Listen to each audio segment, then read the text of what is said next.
শেষ পর্যায়ে ইন্তিকাল করিলি আজকে রাত 12টার পরে আমরা আজীবন করিলি বুঝছেন। আর 2026 সালের জানুয়ারির 1 তারিখ 2026 সালের প্রথম দিন রোজ বৃহস্পতিবার।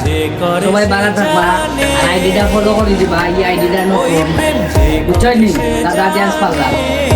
ওকে সবাই ভালো থাকবা, ঠিক আছে। আমার মনের মানুষের সনে, আমার মনের মানুষের সনে মিলন হবে কত দিনে, ও মিলন হবে কত দিন।